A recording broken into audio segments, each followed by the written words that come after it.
Bueno, esta es la última plática del bloque de miocardiopatías. Está a cargo de la doctora Nelcy González y ella nos va a hablar de las miocardiopatías no clasificadas. La doctora Nelcy González es cardióloga, también hizo imagen cardiovascular en el instituto y actualmente labora en el grupo CT Scanner. Buenas tardes. En este mismo orden, en el siguiente segmento vamos a tratar lo relacionado a las miocardiopatías no clasificadas. Este tipo de miocardiopatías ya se encuentran consideradas tanto para los lineamientos americanos como para los lineamientos europeos. Observemos cómo cuando se hace la clasificación de estas miocardiopatías, que son muy diversas, ya lo hemos venido viendo en el transcurso de la mañana, dentro de este grupo se encuentran las cardiopatías o miocardiopatías no clasificables. Una de las miocardiopatías no clasificables más representativas, o las que pertenecen a este grupo que son más representativas de la entidad patológica, son el síndrome de apical ballooning o Takotsubo y el miocardio no compacto. Comencemos entonces diciendo que las miocardiopatías, en este grupo en particular de cardiopatías no clasificables, son importantes no solamente la evaluación clínica, el estudio epidemiológico o paraclínico, sino también el método de imagen. El método de imagen ideal es aquel método de imagen que reúne más o menos estas características: un método de imagen versátil, no invasivo, reproducible, que sea preciso y que tenga una baja variabilidad interobservador. Eso es muy importante. Aparte de esto, este método es necesario que permita establecer una adecuada caracterización tisular, bien sea en imágenes simples o posterior a la administración de medio de contraste, que en este caso se utiliza.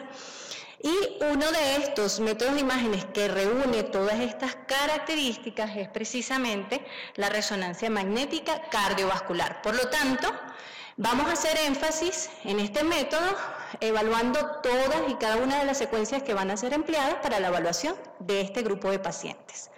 La resonancia magnética cardiovascular nos permite evaluar las cavidades cardíacas y las estructuras vasculares o extracardíacas. En este sentido, habíamos conversado anteriormente que existen diversos patrones de realce tardío que nos permiten hacer la diferenciación de una miocardiopatía de otra. Y por esto es una de las principales características de la resonancia el comportamiento que tiene el gadolíneo una vez que pasa de cavidades derechas a cavidades izquierdas. Cuando existe injuria celular, que son en la mayoría de las miocardiopatías, o está presente en las mayorías de miocardiopatías, observemos cómo una de las características importantes cuando se hace la evaluación histopatológica de estos segmentos que tienen injuria es que debido a esta característica del contraste que es extracelular, el contraste en esta fase queda atrapado cuando hay sustitución de los miocardiocitos por fibroblastos o por fibras colágenas. Y eso es lo que vamos a ver en las etapas tardías posterior a la administración de contraste y es lo que podemos nosotros después diferenciar como realce tardío. Esta caracterización tisular no solamente la hacemos a través de la evaluación post-contraste, sino también puede ser hecha en secuencia simple, sin la administración de contraste, y actualmente con las nuevas técnicas disponibles, cada vez la tenemos con mayor, cada vez se convierte en un método más versátil para esta evaluación. Y a través de este método de resonancia evaluamos precisamente a esta paciente, es una paciente nuestra, que fue evaluada posterior a su sintomatología clínica. Esta paciente, observemos muy bien las características clínicas, una paciente de 67 años de edad, hipertensa controlada, sin otros factores de riesgo conocidos, quien luego de una fuerte discusión presenta dolor torácico opresivo asociado a signos de descarga adrenérgica. Cuando llega a urgencias todavía persistía discretamente el dolor asociado a signos vitales dentro de límites normales con una ligera incremento en la presión arterial, y este es el electrocardiograma de superficie con el cual llega la paciente. En el electrocardiograma lo que podemos observar es un incremento del segmento ST que es más evidente de B4 a B6 Y en el contexto de enzimas de necrosis miocárdica discretamente elevadas que también estaban presentes, la paciente no se demora en técnicas diagnósticas, como es lo correcto, y de inmediato va a la sala de hemodinamia, pensando en que esta paciente llega con un síndrome coronario agudo, con elevación del segmento ST. Estos son los hallazgos de la angiografía invasiva.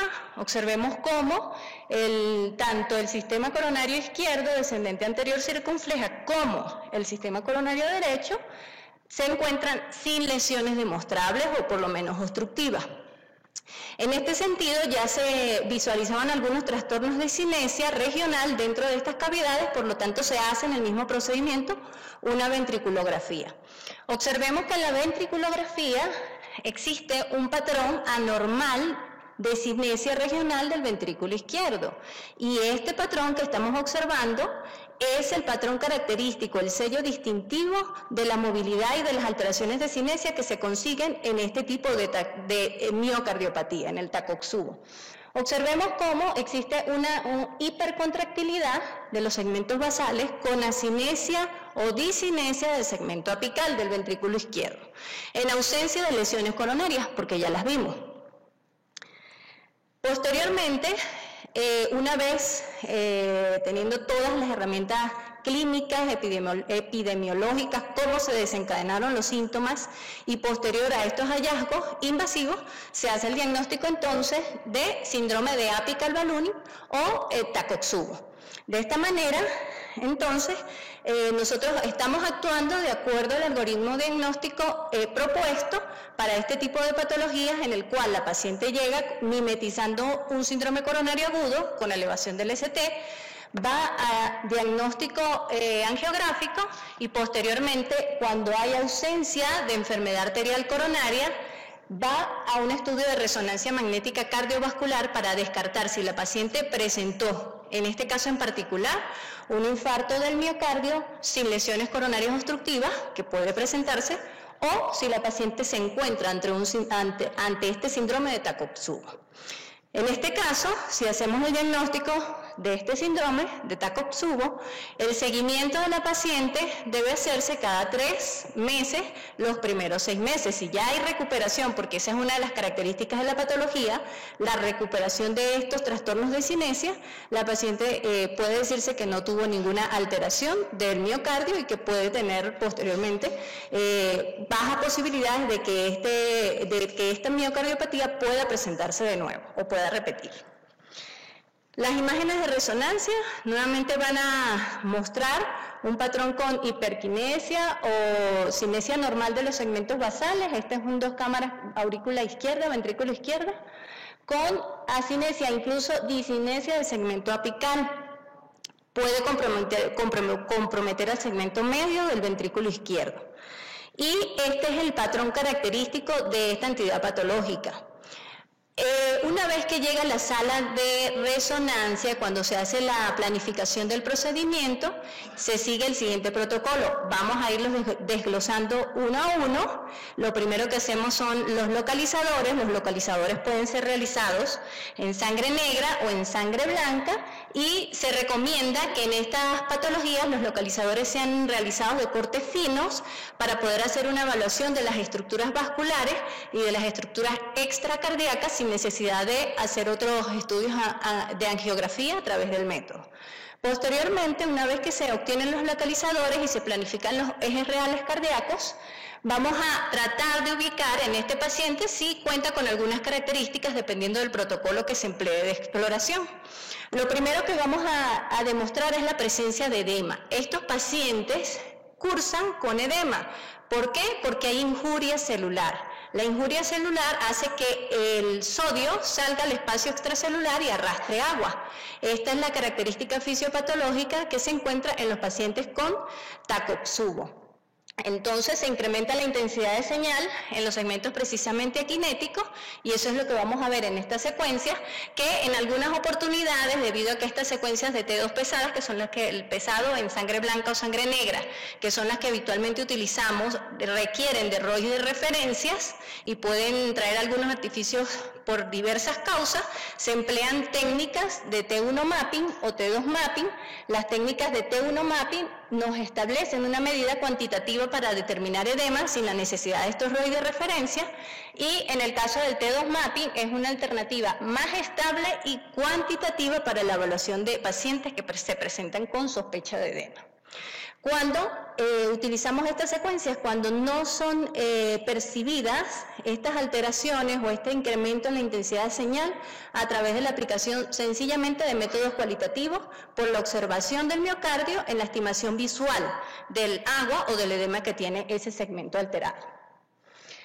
Posteriormente, obtenemos imágenes en los ejes reales. Aquí tenemos un 4 cámaras, ventrículo derecho-izquierdo, aurícula derecha-izquierda, en las cuales se va a observar este incremento de la intensidad de señal en los segmentos disquinéticos o aquinéticos, medio apicales, lo que hacen la característica de la patología. Sin embargo, como les comentaba, muchas veces estas secuencias, por ser cualitativas, no nos permiten establecer en primer momento si el paciente tiene o no tiene edema en los segmentos donde están siendo evaluados.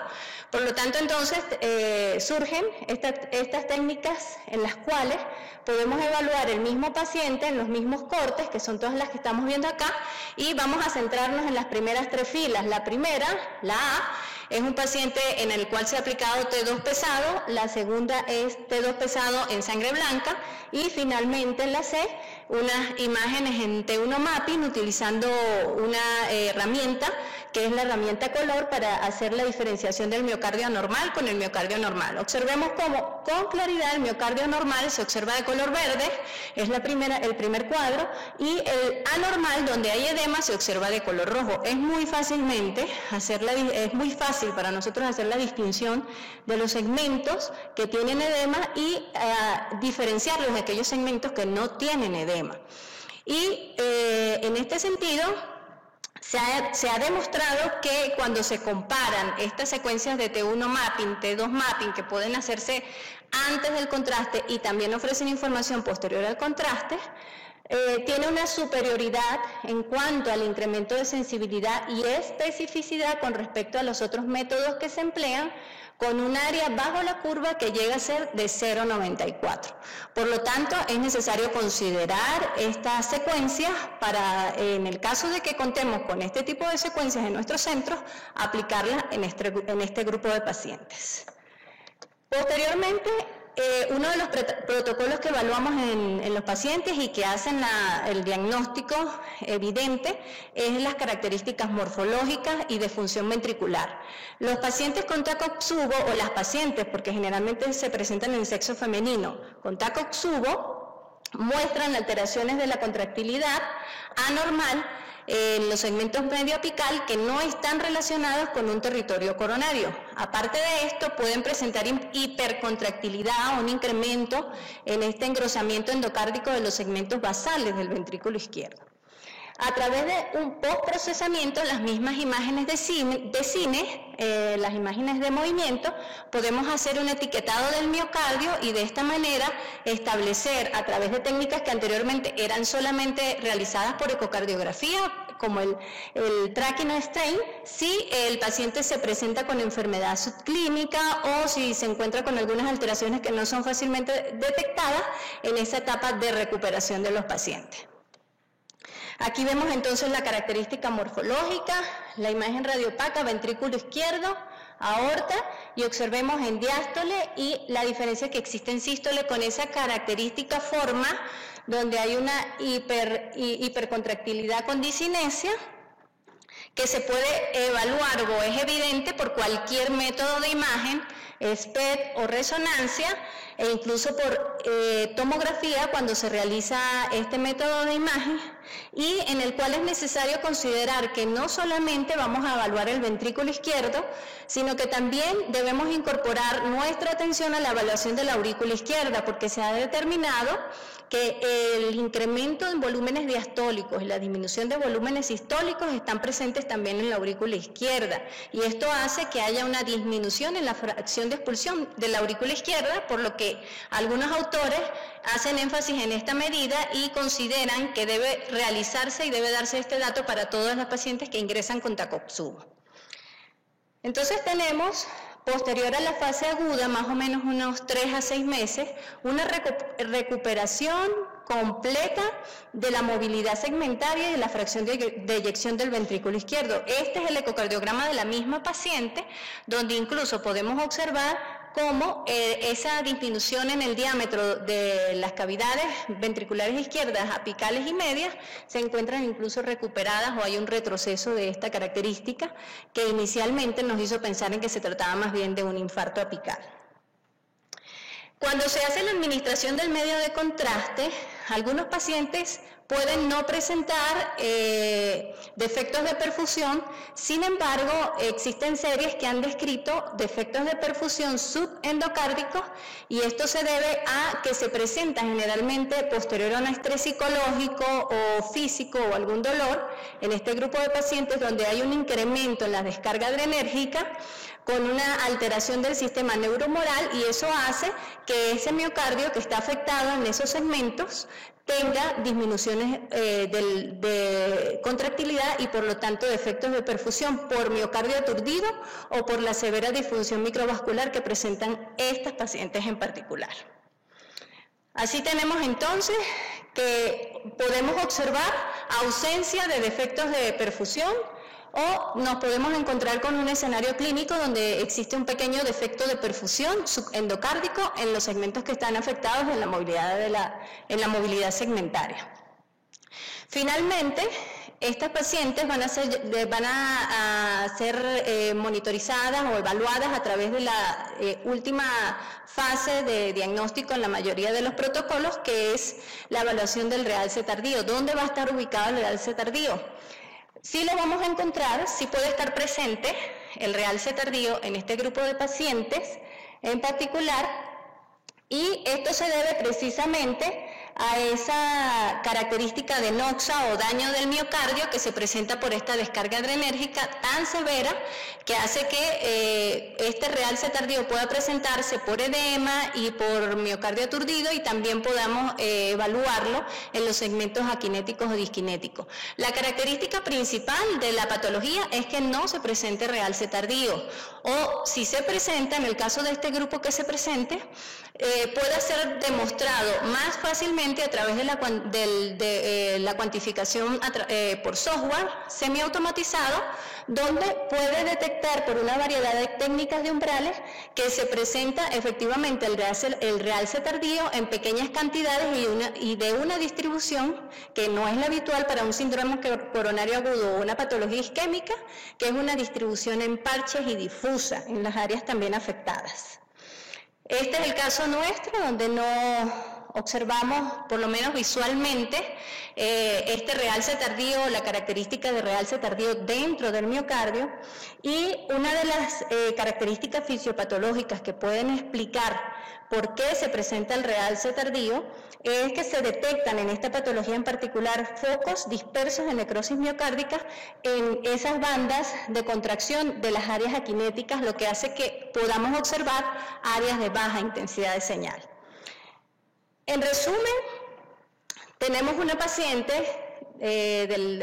por encima de la quinta década de la vida que posterior a un evento estresante presenta esta morfología del ventrículo izquierdo con movilidad normal de los segmentos basales, discinesia o aquinesia de los segmentos apicales o medios, en ausencia de realce tardío como característica distintiva en su mayoría o usualmente, y ausencia de lesiones coronarias obstructivas. Ahora bien, ¿cómo podemos hacer el diagnóstico diferencial con una patología también muy frecuente dentro de este grupo etario, que es el síndrome coronario agudo? Aquí observamos prácticamente imágenes similares en diástole y sístole del ventrículo izquierdo, y cuando se hace la administración de contraste en las fases de realce tardío podemos observar que efectivamente en los pacientes isquémicos con infarto hay una verdadera zona de fibrosis o de sustitución de miocardiocitos, y eso es evidente a través de las secuencias de realce tardío. Entonces, finalmente, pues tenemos que considerar la enfermedad, porque si no consideramos la enfermedad, no la buscamos. y si no la buscamos no vamos a hacer el diagnóstico de Takotsubo. Para continuar, una de las patologías también dentro de este grupo de miocardiopatías no clasificadas se encuentra el miocardio no compacto. El miocardio no compacto es una patología que tiene unas características anatómicas distintivas o estructurales que nos permiten hacer la diferenciación, que tienen que ser muy claras y donde incluso en los criterios diagnósticos a través de las diversas pruebas de imagen ha tenido poco consenso de los expertos, debido a que es muy importante establecer el diagnóstico de forma precisa. Esta cardiopatía se presenta con una característica morfológica en la cual existen dos capas de miocardio, una capa interna que es trabeculada con trabéculas profundas, recesos intertrabeculares profundos también, mucha trabécula en el ventrículo izquierdo, que no es la característica usual, y una capa compactada del ventrículo izquierdo. Ya lo vamos a ver en una imagen. Posteriormente podemos definir que la cardiopatía no compacta del ventrículo izquierdo presenta como elemento distintivo un índice miocardio no compacto usualmente aceptado mayor de 2.3 y que puede ser esta patología dinámica como progresión de una enfermedad o puede surgir durante el curso de otra enfermedad y que también es potencialmente reversible. Las cavidades cardíacas y la función ventriculares pueden estar normales o también puede haber disfunción ventricular con dilatación de cavidades en esta patología. Está asociada con diversas causas poligenéticas como las que estamos observando y también puede ser un hallazgo casual en atletas, en pacientes con poliquistosis renal, en alteraciones hematológicas. Entonces también es necesario considerar a aquellos pacientes que se presentan con una hipertrabeculación del ventrículo izquierdo, observemos cómo es la imagen, con una diferencia clara entre ventrículo izquierdo no compacto, y cuando se hace la medida de esta capa en relación a esta, usualmente el parámetro que se utiliza es mayor de 2.3. Uno de los criterios diagnósticos también que se utiliza es la ecocardiografía. En la ecocardiografía lo que me parece que es más valioso en el momento de hacer la diferenciación de esta patología es que precisamente se observa dentro de las trabéculas, cuando se aplican las imágenes de Doppler color, un paso del Doppler color a través de estos recesos intertrabeculares. Entonces hay un incremento del diámetro o grosor del ventrículo izquierdo a expensas de las trabéculas. Otra de las medidas que se deben tomar en consideración para establecer el diagnóstico de miocardio no compacto es la evaluación de la masa de miocardio no compacto en relación a la masa de miocardio global. Entonces tenemos acá que esto se realiza de la siguiente manera. En la figura A, observen el ventrículo izquierdo, en la parte no compactada con la compactada. En la figura B, observemos cómo se hace un seguimiento de los bordes epicárdicos y endocárdicos del ventrículo izquierdo, incluyendo a los músculos papilares de acuerdo a los lineamientos europeos, y en la C se hace la estimación de la masa total, incluyendo las trabéculas. La relación que existe entre el porcentaje de trabéculas con respecto a la masa global del ventrículo izquierdo, si es mayor del 20%, hace el diagnóstico y es un excelente criterio a tomar en consideración para hacer el diagnóstico de miocardio no compacto. Esto lo que nos demuestra es que el número de segmentos puede ser extenso o puede estar localizada esta enfermedad de miocardio no compacto, y eso también nos habla acerca del pronóstico. La función ventricular de los ventrículos y los diámetros pueden ser normales, ya los mencionamos, y en cuanto a las alteraciones de perfusión o de primer paso no se consiguen, a diferencia de la patología anterior. El realce tardío, en caso de que se presente, porque no en todos los pacientes se presentan, va a estar ubicado a nivel de las trabéculas o de los recesos intertrabeculares, porque es donde existe la necrosis, y cuando se presenta este hallazgo es un excelente predictor independiente de disfunción sistólica, dilatación de cavidades y de formación de trombos. Aquí tenemos otro método de imagen que es la tomografía. La tomografía puede emplearse, sin embargo se emplea una vez que la resonancia está contraindicada o cuando hay discordancia entre los métodos ecocardiografía y resonancia magnética cardiovascular. Vamos a ver el mismo patrón, una imagen de ventrículo no compacta, el ventrículo compacto y cómo claramente se puede hacer la diferenciación de ambas capas. Y finalmente, entonces tenemos dos miocardiopatías que aun cuando no son comparables las tenemos dentro del mismo grupo o de la misma clasificación de miocardiopatía. Tenemos Takotsubo y miocardio no compacto. ¿Qué vamos a ver? En primer lugar, recordemos entonces la morfología distintiva, sello distintivo para ambas. Observemos cómo existe esta morfología característica en Takotsubo y el miocardio no compacto tiene esta morfología con el incremento de las trabéculas que puede tener diámetros normales o puede estar dilatado. Con respecto a el edema, está positivo en Takotsubo, está ausente en miocardio no compacto. La función ventricular muestra disinesia apical y otros patrones de anormalidades segmentarias de la función ventricular apical, y en el miocardio no compacto tiene una función ventricular normal o puede estar en fases avanzadas con disfunción ventricular o alteraciones de la movilidad segmentaria. Finalmente, el realce tardío en Takotsubo está ausente, puede ser difuso en parche y el miocardio no compacto se encuentra a nivel de las trabéculas. Entonces tenemos que el Takotsubo, lo que nos permite hacer la diferenciación o lo que nos marca esta enfermedad es precisamente su morfología y la característica reversible de los trastornos de sinesia regional, y el miocardio no compacto precisamente es esta hipertrabeculación que presenta el ventrículo izquierdo asociada a estas alteraciones entre miocardio no compacto y miocardio compacto. Por su atención, muchas gracias.